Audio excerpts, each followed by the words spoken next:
Alors, souvent on pense aux céramiques comme étant des matériaux fragiles.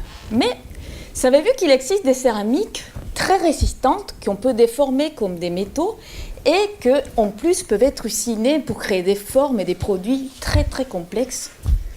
Je suis chercheur au CNRS et développe des céramiques composites, résistantes, plastiques, biocompatibles qui peuvent servir par exemple à produire des implants dentaires.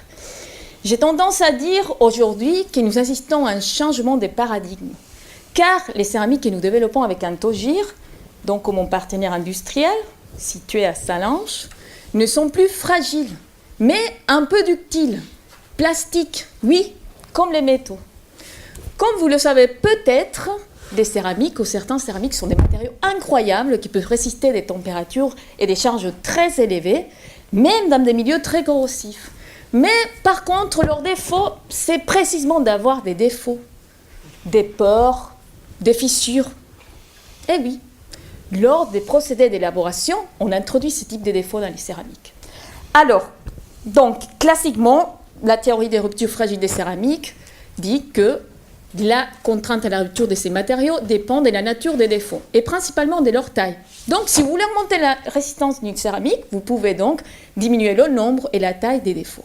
Mais, dans certains cas, et c'est là le changement des paradigmes, écoutez bien, avoir des défauts dans les céramiques n'est plus un problème, loin de là.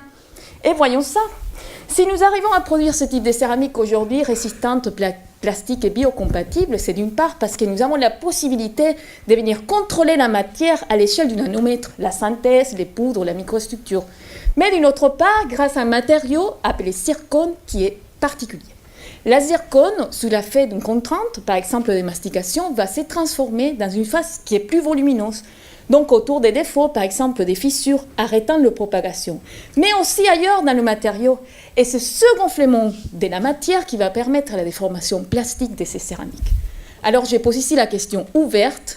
Nous dirigeons-nous aujourd'hui vers une nouvelle ingénierie des défauts dans ces céramiques plastiques?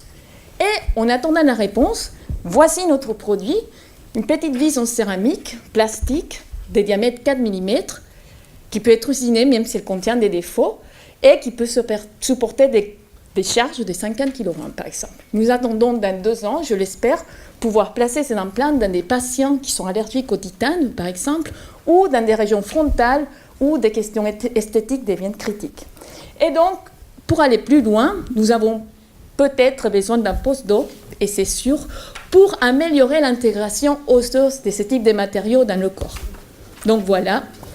Donc le sujet du postdoc sera peut-être centré dans l'ingénierie de ces surfaces et les procédés industriels associés.